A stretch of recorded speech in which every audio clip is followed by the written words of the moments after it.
What's going on, guys? I'm Tommy, and I'm coming at you with an action figure review. Today, I'm going to be reviewing Hasbro The Vintage Collection General Hera Syndulla from Ahsoka. I've been sitting on this figure since, I want to say, probably the first half of 2024, and the reason that I've been sitting on it sealed for almost a year since I picked it up is because I'm going to use this figure in my display of the recent HasLab Ghost. Obviously, the figures that came with the Ghost are limited, so I didn't want to open those. I plan on actually getting autographs on all of those from the voice actors from Rebels, so I wanted at least one figure to go with my Ghost, so I chose the Hera from the Ahsoka series. If I remember correctly, this figure was discontinued very abruptly in the beginning of 2024, and therefore it was very hard to get. This, and I think it was Vintage Collection Marok, if I remember correctly, those were like discontinued abruptly. So what happened was I was walking around at Walmart, I found this on clearance, I think for like $6 or $8. I picked up a couple of them, gave a few to my friends, and here I am with this one. This figure comes in the standard style of packaging for the Vintage Collection. You have on the card back the 4+ warning, you have your Ahsoka logo, the name of the character here, with a very nice shot from the Ahsoka series. On the bubble here, the blister here, you do have the figure with her one accessory she comes with, your Kenner logo down at the bottom here. On the back of the card back, you have some really cool art here. I like the purple color they chose for the backdrop on this one. VC number 300, and a little bio for the Vintage Collection in about 1,000 different languages. This bio reads, "Since 2010, the Vintage Collection has paid homage to iconic Kenner toy era of Star Wars history. VC 300 celebrates the line with General Hera Syndulla for the first time on a TVC card back." Down below that, you do have your Vintage Collection logo, a promo shot of the figure on the card back here, all your legalese down at the bottom. Guys, please don't feed this action figure to your babies. So that's gonna wrap it up for the packaging, guys. Let's get this figure open so we can check her out. Alright guys, here's Hera out of the box. Before we take a look at the figure, we're going to take a look at the one accessory she comes with, that being her Blurg blaster pistol here. This thing is very cool, very, very small. As a person who usually does Black Series reviews on the channel, this is very jarring to do an accessory this small for this small of a scale. I will say though, I like that it's got multiple colors of paint applications on the blaster. Obviously, the color of this blaster is something that's very iconic to it, and so I'm glad that they decided to give it a lot of sculpted detail and also include some really nice paint applications here. Aside from that though, let's just take a quick look at the figure. So you'll see that she's got a lot of paint applications and a lot of sculpted detail. The goggles on top of the head, while they do not articulate, which I don't expect for this scale, they do have some nice paint applications. You got some silver on the actual metal parts of the goggles and a nice glossy black for the lenses. You can see a little bit of that silver detail over here on the parts that would cover her ears.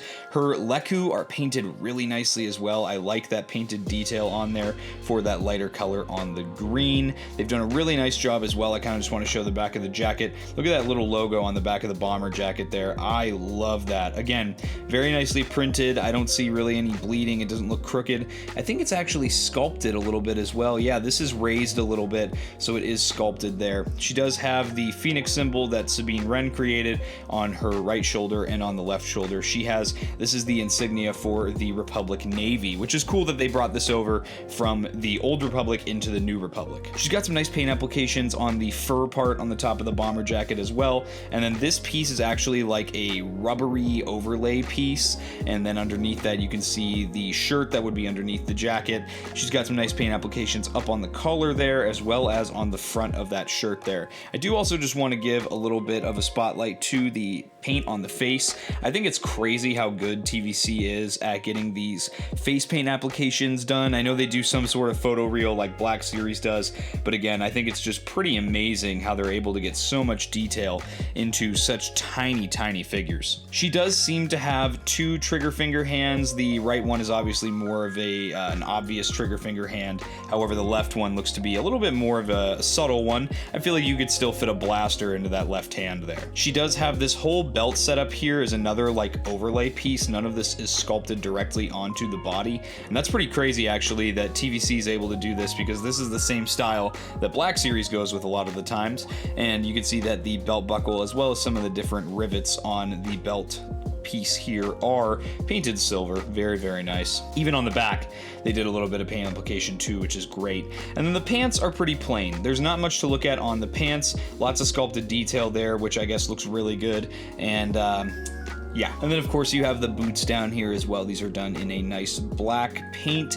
These are very, very nicely done. I like that they're nice and matte. This one's a little bit shinier on the right leg here, but I kind of like that because it, you know, kind of tells me that she shined the boots at one point, and you know, they've gotten a little bit scuffed up over time. So overall, I'm very impressed, actually, very, very impressed with the amount of detail that they've gotten on the paint work and the sculpting here. Again, I'm a very casual collector of the vintage collection. Black Series is more my forte. So I was very impressed to see how much sculpted detail is on this figure. And of course, I can't forget to mention the general rank badge on the right side of the jacket. Taking a look at Hera's articulation, so she is going to have a ball joint at the top of the neck, so it's going to get you all kinds of range. She can look down, and the Leku are very stiff, so they're going to kind of float if you do that. She can't really look up at all, again, due to those Leku. That's just really a sculpting thing. I don't really blame that on the toy company here. And then, of course, she can look right and left, and she can also tilt the head, which is really nice. She has hinge and swivels at the shoulders, so the shoulders can actually get you well past that 90-degree mark on the hinge, and they do swivel a full 360 degrees.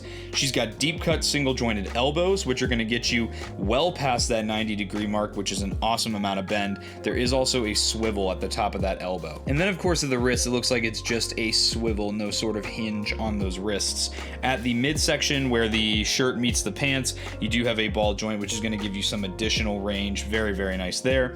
She does have ball joints at the hips, which also are going to give you really nice range. As you can see, there is a cut for a thigh swivel, which is going to give you some great articulation, really help out with the movement on those legs. And then down at the knee here, we have another deep cut single joint. It's going to get you about that 90-degree mark, maybe just shy of that. And there is also a swivel at the top of the knee. And then of course, down at the ankles, you do have a forward-facing pin for rocker, which is great, and then a hinge, which gets you a little bit of forward and just a little bit of back as well. Again, I was a big Star Wars action figure kid. I had a lot of the 30th anniversary figures growing up in the animated Clone Wars line, and to see that vintage collection figures have even exceeded that level of articulation at this point in the game is really, really awesome. So taking a look at the accessory here, we'll just pose her up a couple different ways. There is weapon storage for that pistol. You just slide it right into the holster. It's a very tight fit.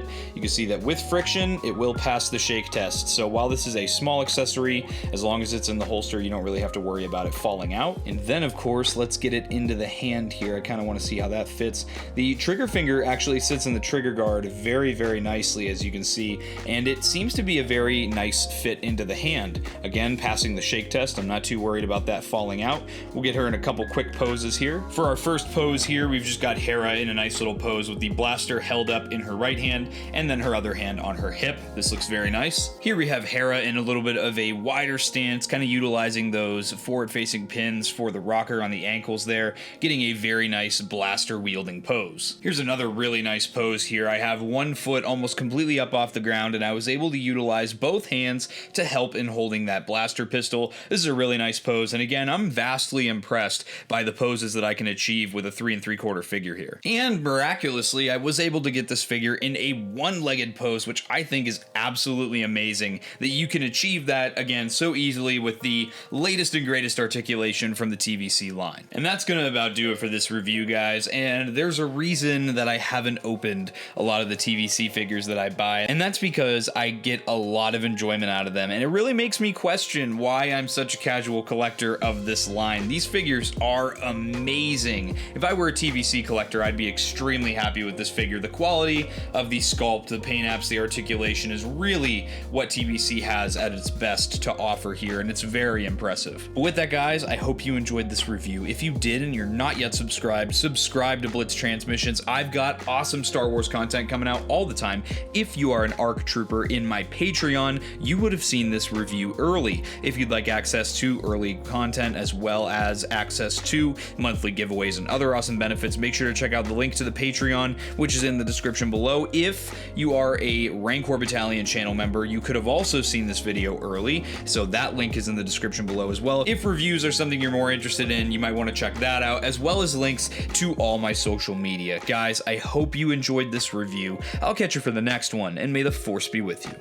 Breaking off all units, fire at will. 1-2, pick your targets. Too many, Captain. Watch your stabilizer, Gold 6. Anybody cover me. I got 2 vultures on my tail. Gotta hold them here. Watch your left. I can't shake them. I'm hit. Where's our reinforcements?